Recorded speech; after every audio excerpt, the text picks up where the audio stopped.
Hello, Thunder Wizards. Did I miscalculate? Because I thought I set this for 10:05, but it says I was supposed to be on here at 9:45. Well, that just goes to show you how wrapped up in things I am.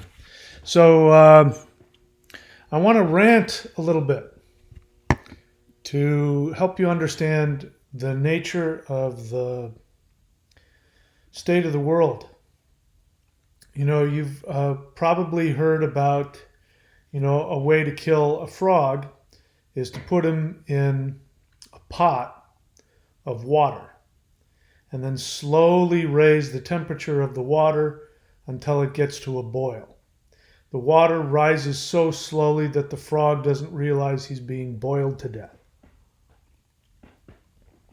And this is what has been happening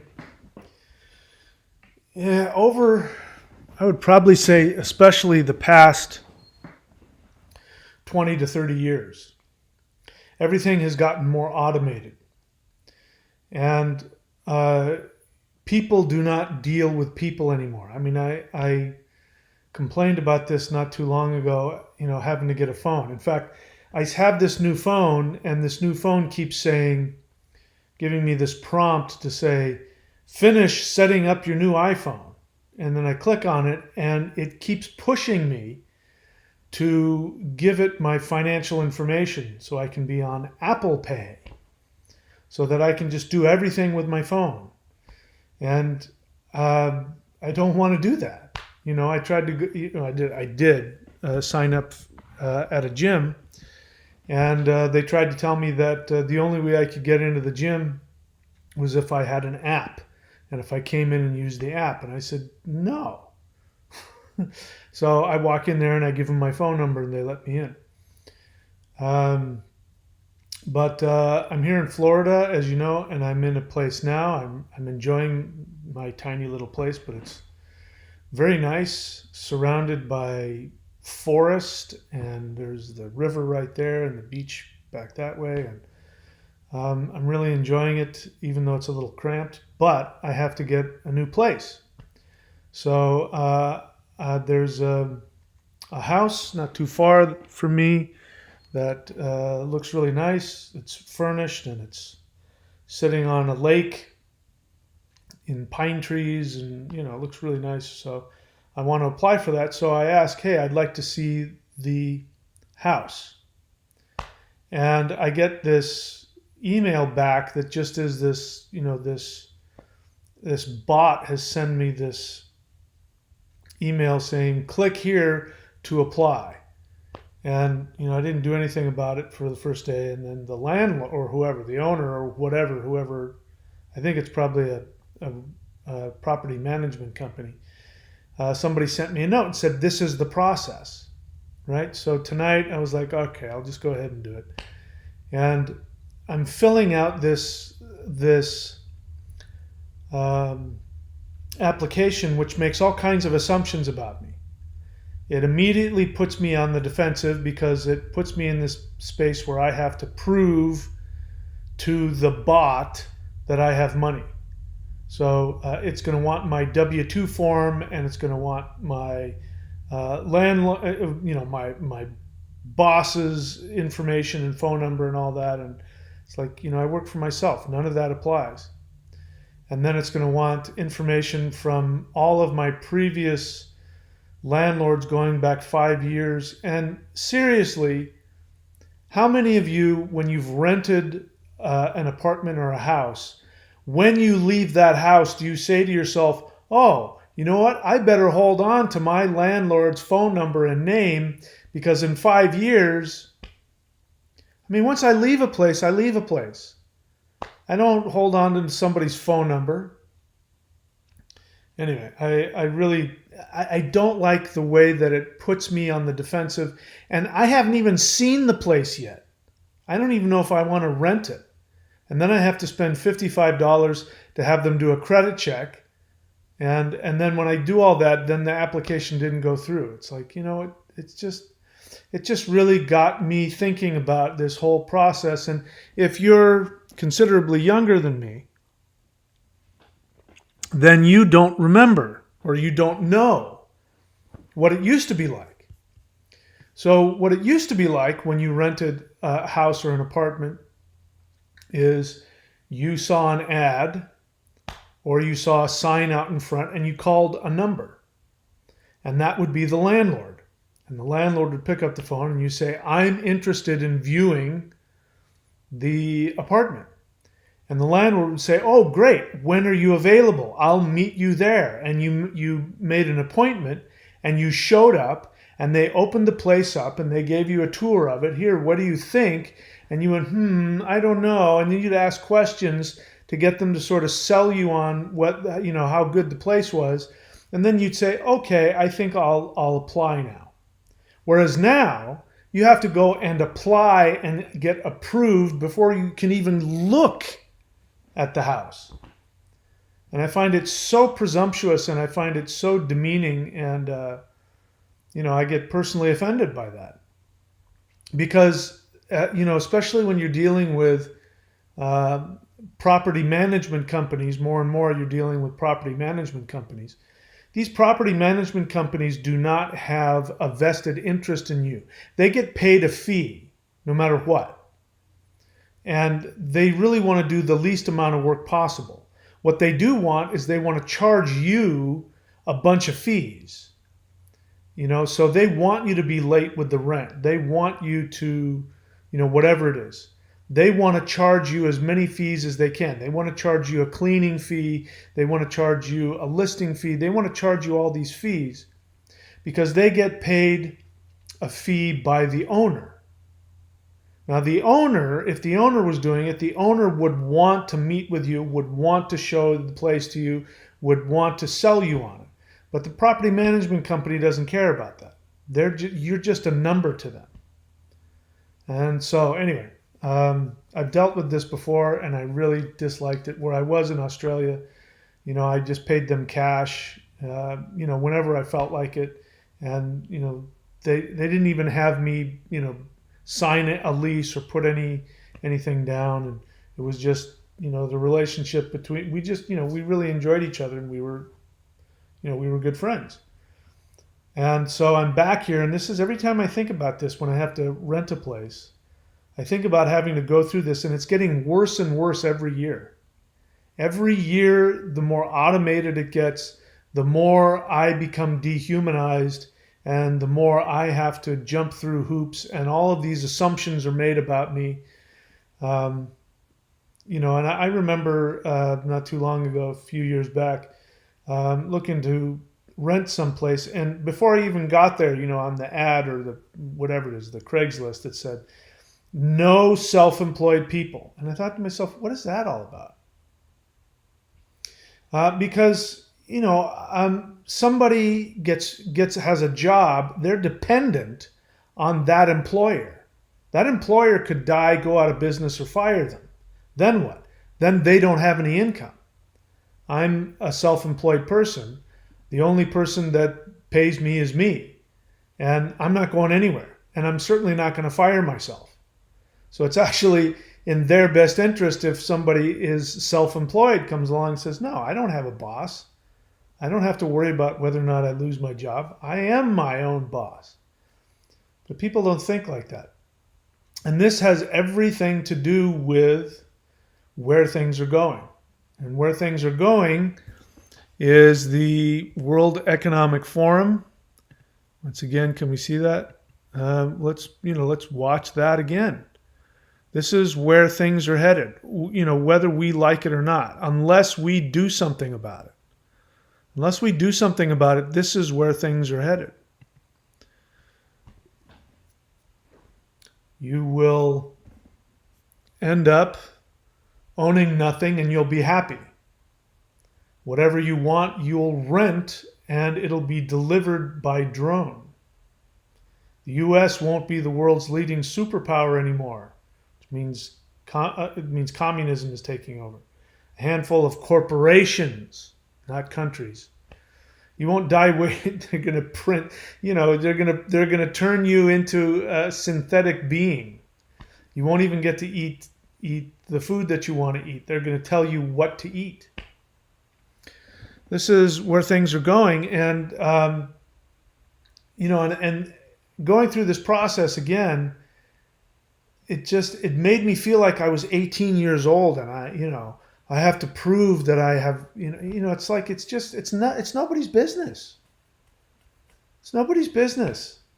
All I should be able to do is just do something to show them that I have an income. Other than that, it's none of their business. In the past, landlords have wanted to see my tax returns. They say, "Oh, you're a self-employed person. You don't have a pay stub. We're going to have to see your tax returns." I'm not showing you my tax returns. What the hell's wrong with you? That's none of your business. What I paid, how much money I made, or what I paid is none of your business. But that's the world that we're heading into. And what is happening with the pandemic, I know because I just came out of what is happening in Australia, by the way. Australia is exactly what the World Economic Forum wants to turn the rest of the world into. Australia has its nose so far up the World Economic Forum's ass. It is not a joke. It's not funny. They are completely, totally. I mean, they're going to be.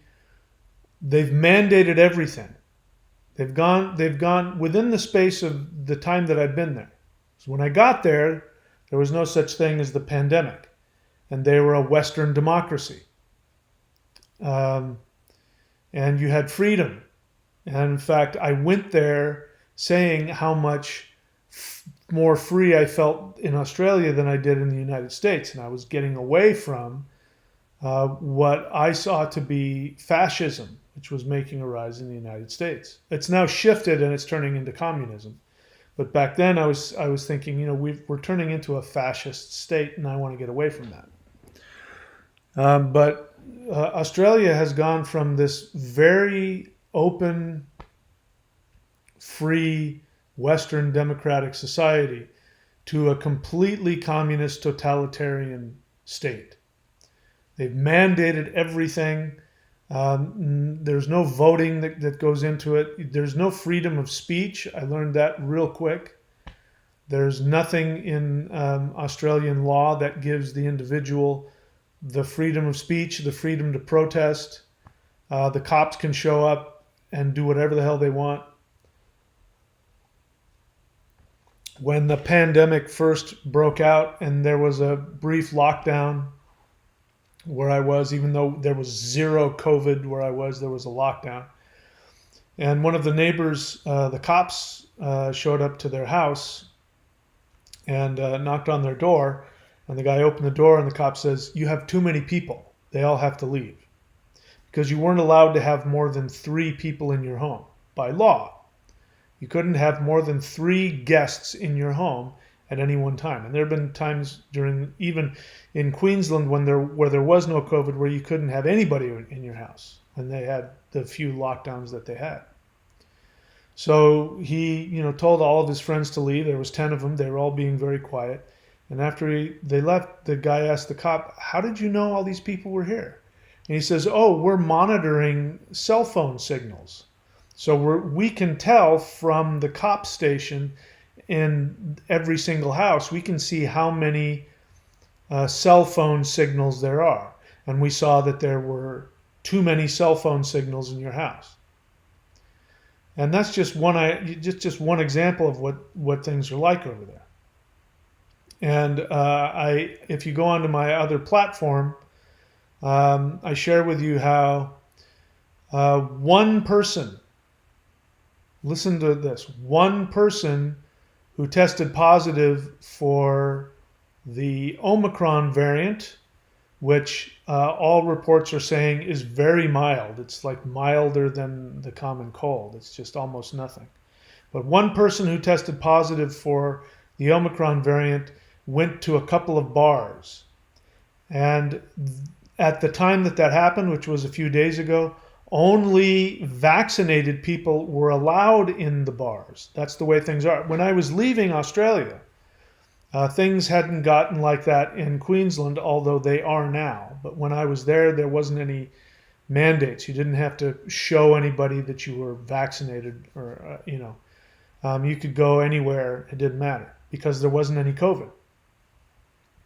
But when I got to Sydney and in the Sydney airport, I walked past numerous establishments that had a sign that said, "You cannot enter this establishment unless you show proof of vaccination." It doesn't matter whether or not you're sick.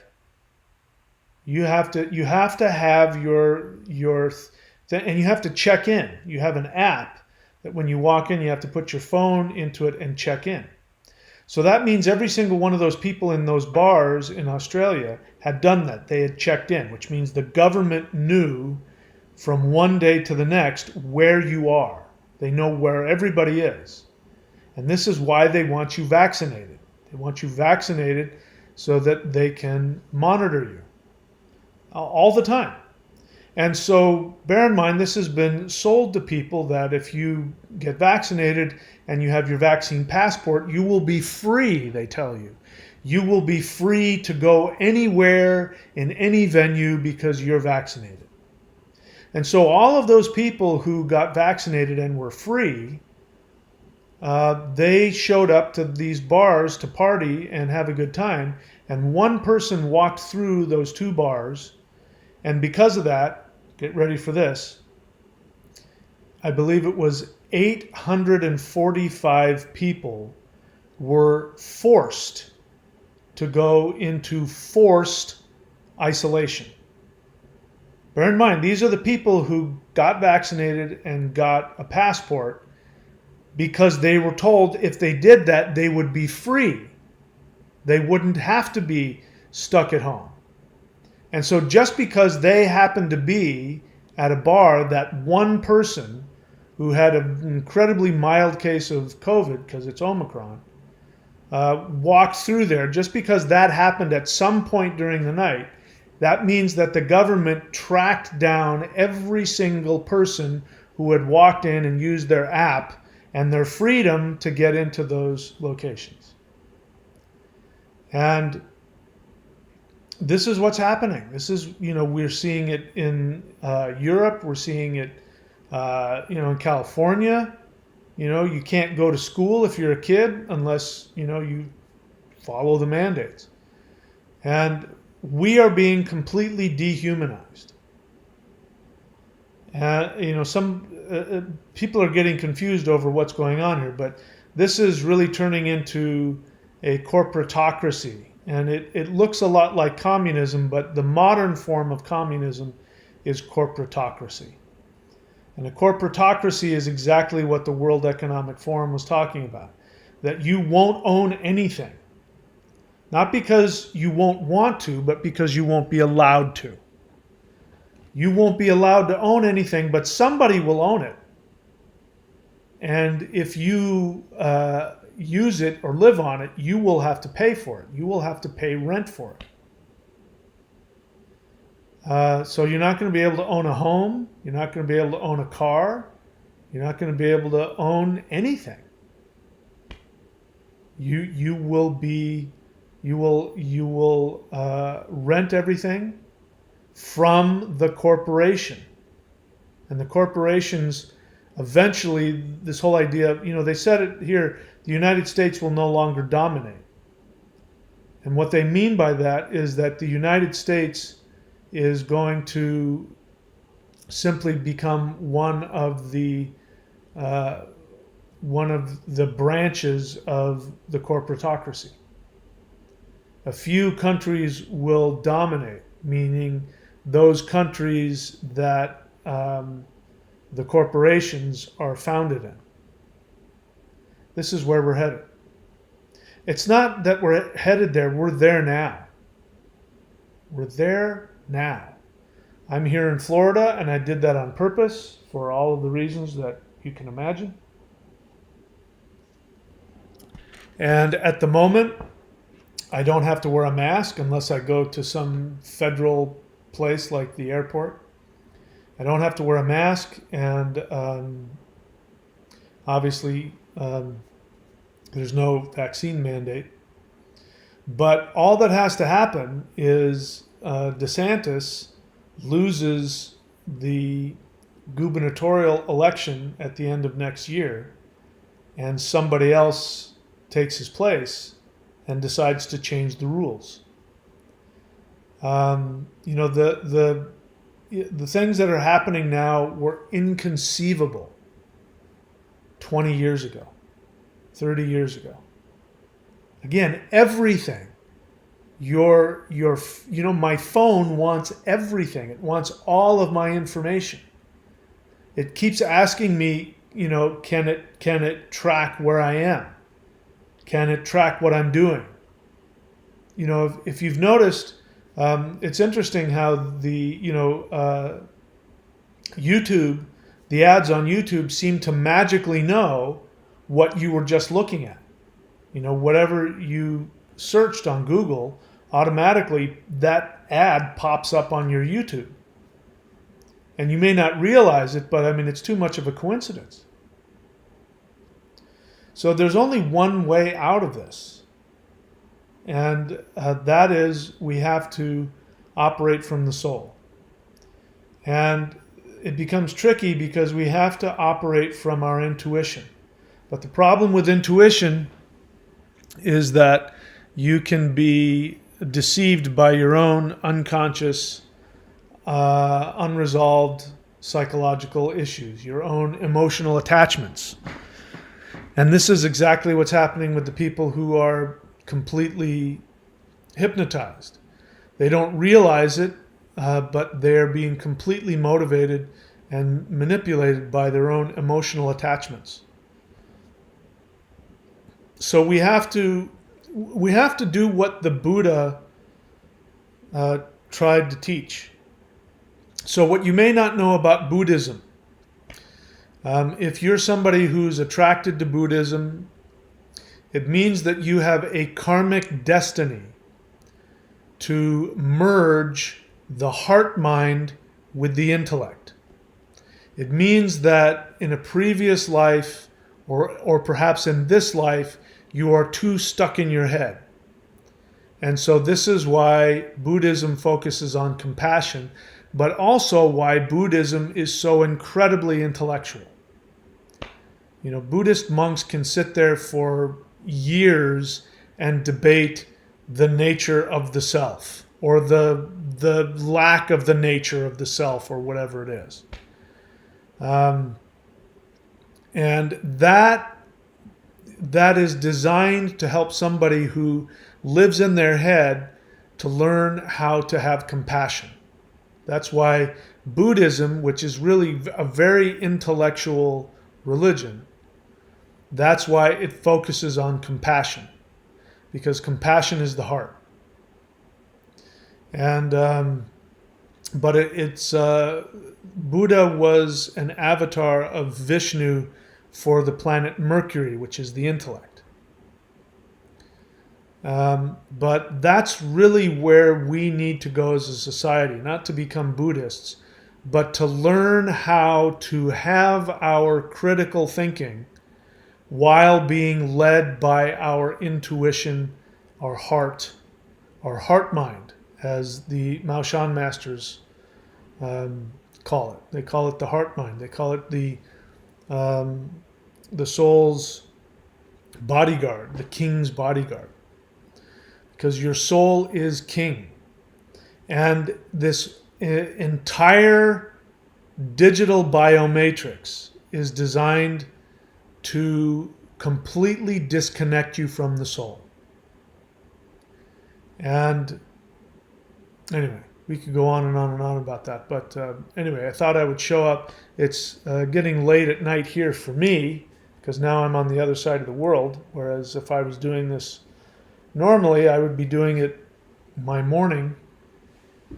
But now it's late at night and I'm getting tired and I'm going to go to bed and go surfing. Tomorrow, and I've got my new Florida surfboards.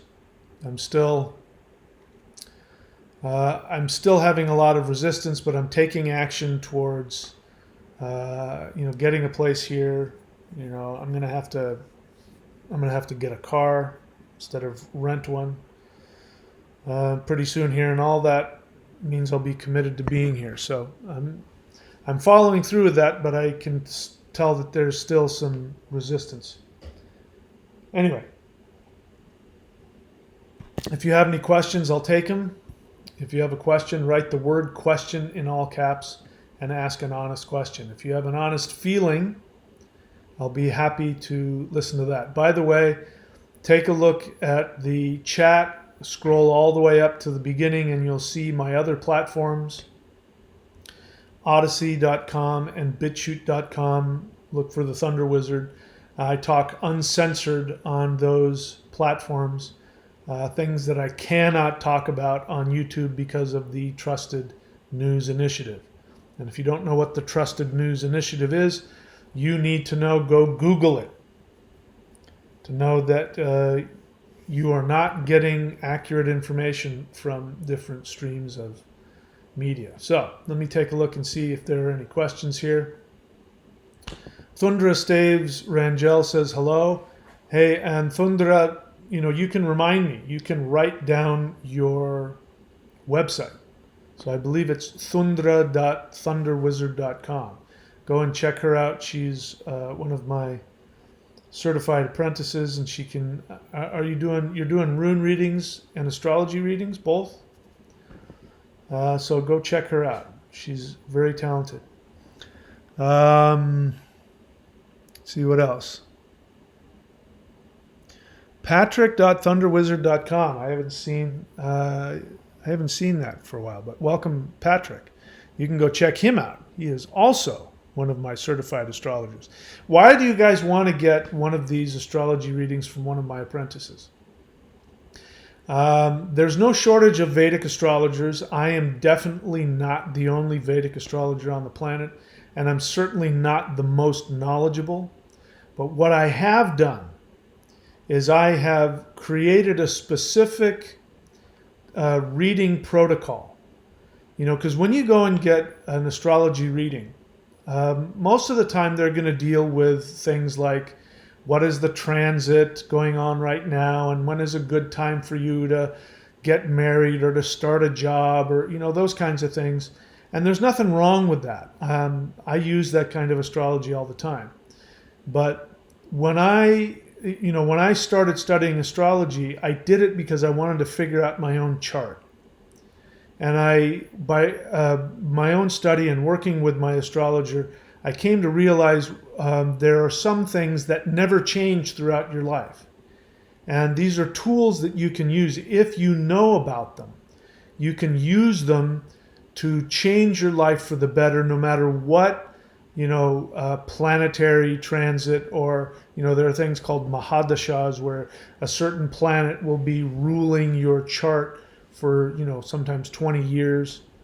But besides all of that, there are certain things, like there are 3 planets that are governing your 3 minds. There's a planet that's governing your conscious mind, which if you communicate to deities associated with that planet, your day will go better. There's a planet that's associated with your unconscious mind, which is trying to help you find your true path in this life, that if you're able to follow it, you will not only spiritually burn off all of your karma, but you will follow your true path. And of course, when you do that, you're always prosperous and healthy. And then there's a planet that is associated with your subconscious mind, not your unconscious, but your subconscious, which is the planet that wants to help you intend your reality. And so if you know what these planets are, you'll know what deities are associated with it, and you can have a mantra. And, gurus hand out mantras like candy. And, so a lot of students will go and take somebody's mantra and do it, not realizing that every single mantra has an astrological vibration. So, for instance, in my chart, I don't, even though Jupiter is technically one of my friends, If I chant to Jupiter, it makes for a very difficult, challenging life.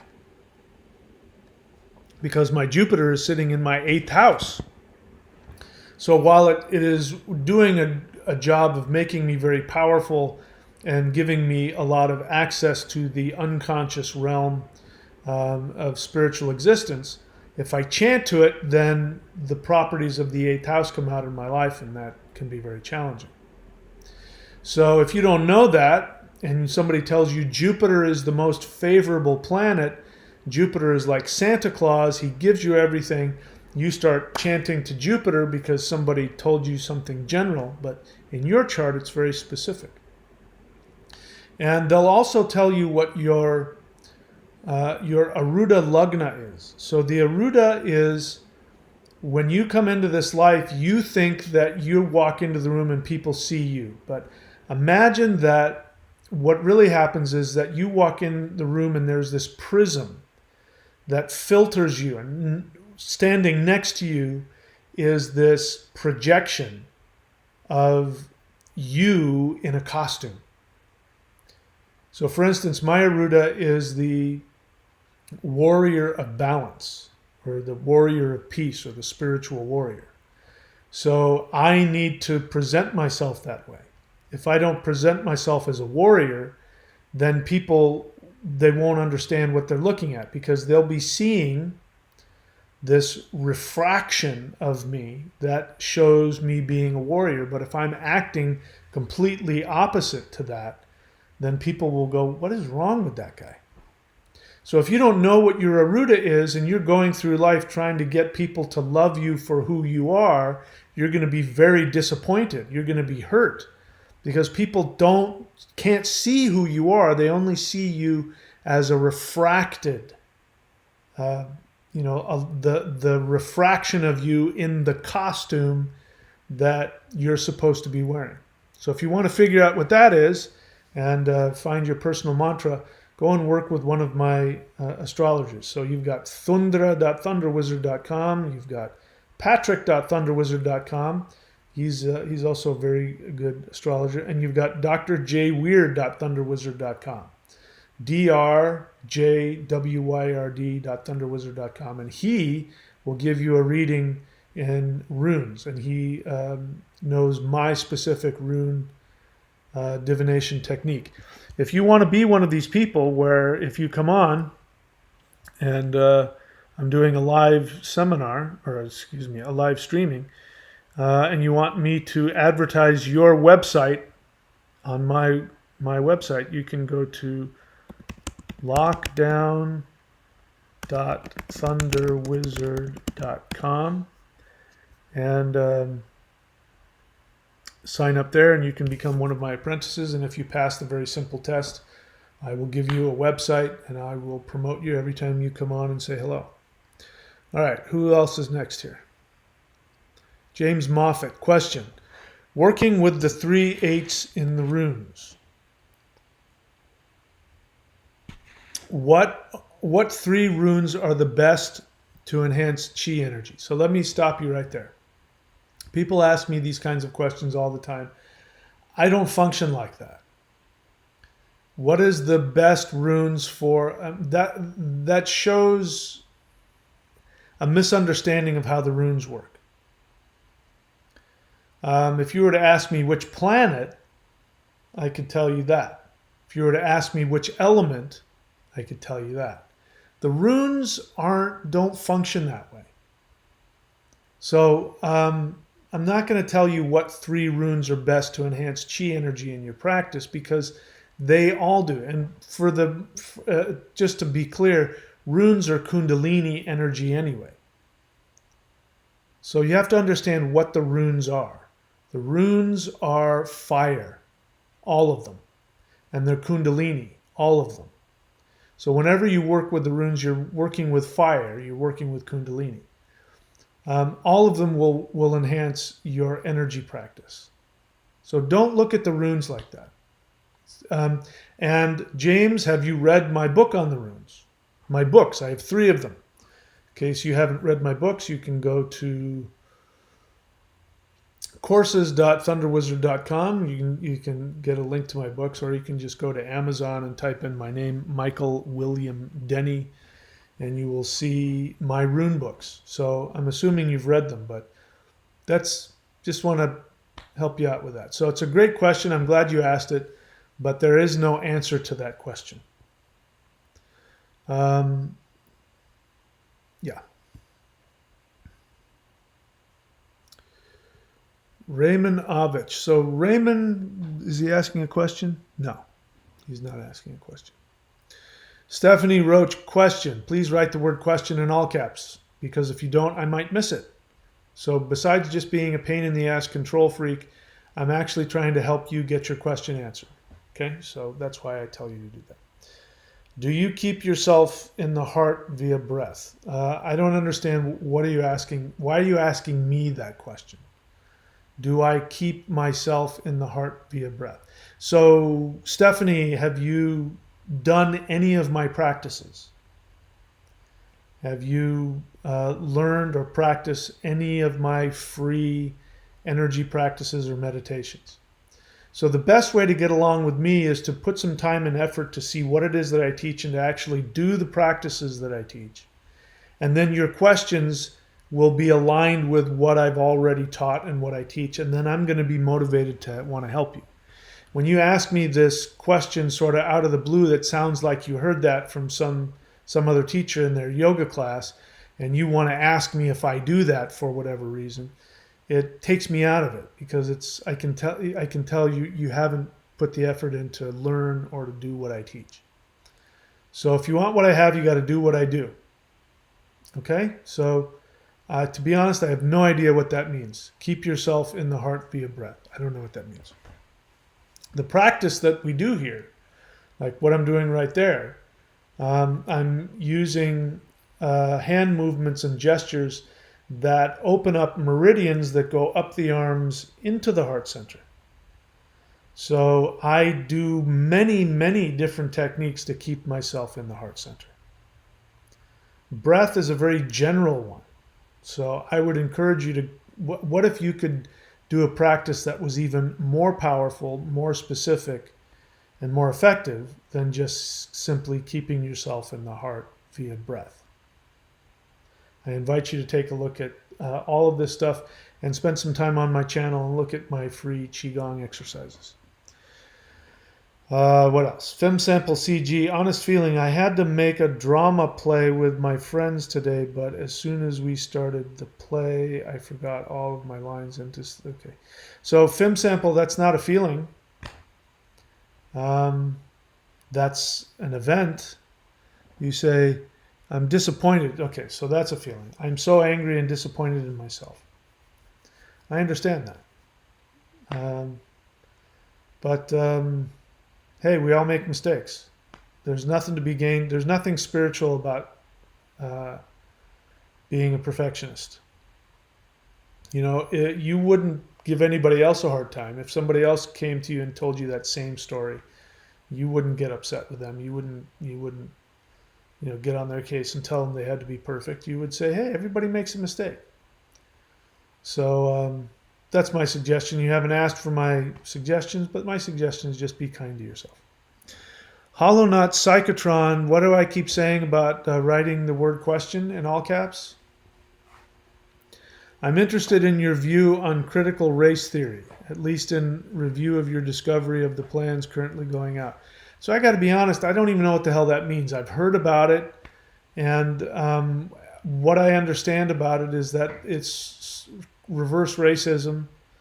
It is privileged white people walking around, talking about how other races are being discriminated against, and we need to make everything equal, et cetera, et cetera. And it reminds me of not too long ago. In college kids would protest about apartheid in South Africa, but they themselves lived in all white neighborhoods in Beverly Hills or whatever. So I don't know why you need my views on that. The only time I ever hear that is from people who are against it, and based on that, I agree with them. For instance, Dances with Wolves, the most racist movie ever made by a bunch of white people who had a bunch of guilt, guilt about what happened to Native Americans in the United States, but at the same time, they portray Indians as being stupid idiots that need some white guy to come along and tell them how to point a gun correctly. So that's critical race theory. Again, why are you asking me that kind of a question? That's the kind of a question you want to you want to provoke me to get into some kind of right-wing conspiracy, Fox News, sort of those damn liberals. And don't get me wrong, Biden is the worst president we've ever had, and the Democrats have become the party of the corporatocracy, the new communist corporatocracy. And Republicans are fascists. So you're wanting me to rant with you on that. So what? It's just part of the same thing. Just don't get lost in the specifics. This is what the elites want you to do. They want you to pick a side. And now that I'm here and I'm driving my rental car and I don't have my music on, the station naturally goes to some Fox News affiliate. And half of what they're saying is completely accurate, and the other half is complete, total political nonsense. And manipulating people and putting them in that state of fear and anger about the other side. I'm not political anymore. I'll never vote again because I know that there's no such thing as an elected official that is independent. Once somebody becomes an elected official, the corporatocracy is going to find a way to manipulate them. If they're Republican, they will be manipulated through greed and selfishness. And if they get elected as a Democrat, they will be manipulated by fear and guilt. And the person in the middle is the person who doesn't buy into either one of them. So that's just a catchphrase. Critical race theory. Big deal. It's just another word for reverse racism. That's how I look at it. What else?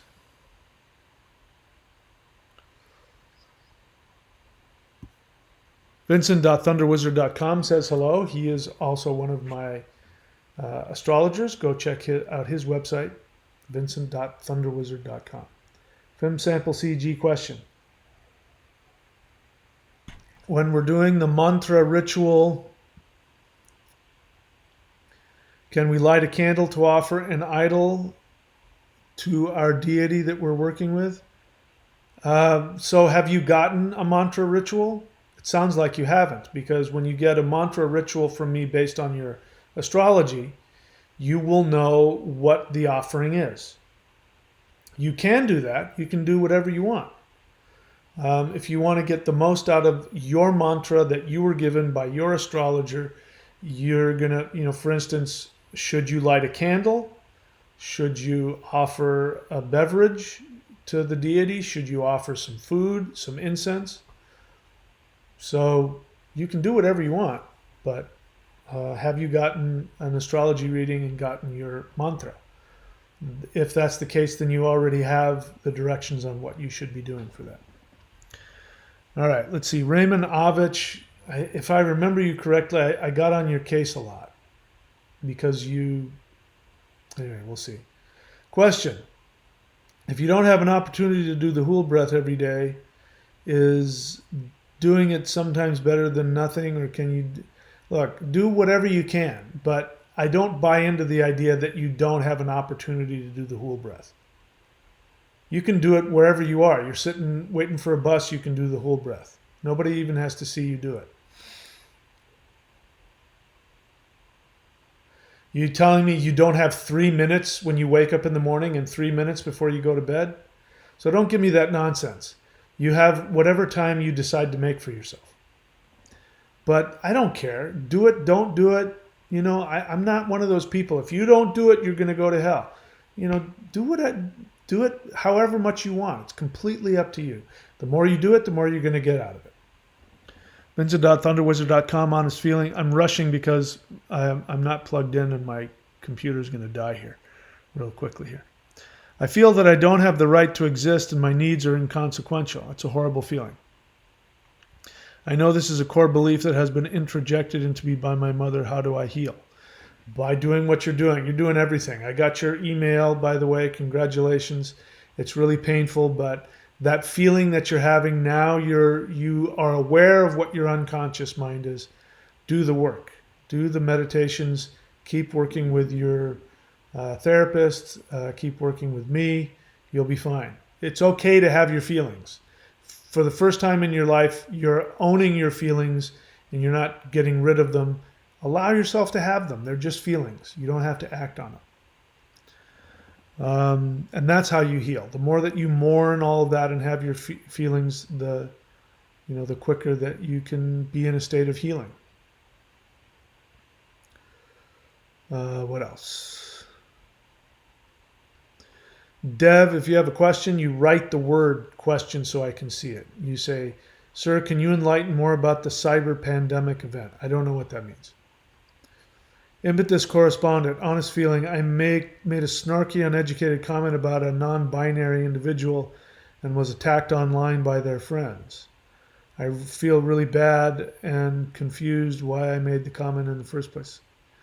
I don't know what that means. I don't know what a non-binary individual is. I mean, people are so messed up in terms of their identity. But nobody likes a snarky comment. So I do it all the time. I've learned to forgive myself. So again, you don't have to be perfect. You just don't do it again. That's how you fix the problem. You just don't do it again. Vincent.thunderwizard.com, honest feeling. Every time I feel the pain of my childhood trauma, I feel like isolating and distracting myself from it at all costs. Now you are consciously feeling what you've been feeling and doing your whole life. Now the only difference is you're aware of the feeling. So you know that those things aren't good for you, so you don't do those things. And you're not. You're on here with us. You're sharing your feelings. You're talking with me. You're not isolating. So keep doing it. Again, it's okay to have the feeling.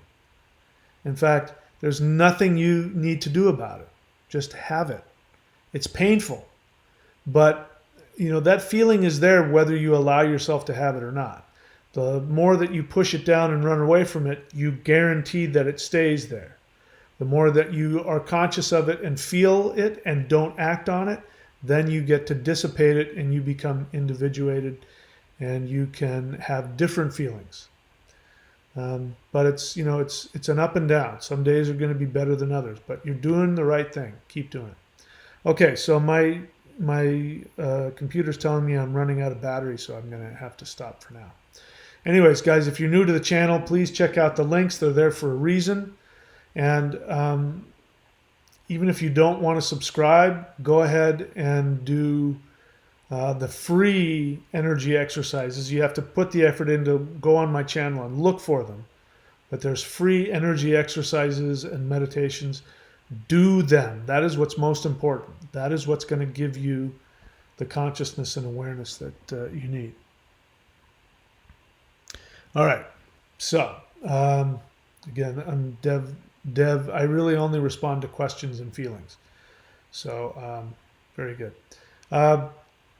To defeat what is coming, there's only one way out, and that is to live from the heart. These energy exercises that I'm giving you here, these are ways to live energetically from the heart, and if you do so, you will be bulletproof. That's my experience. All right, that's it for me, guys. I'm running out. My computer's going to die any second now.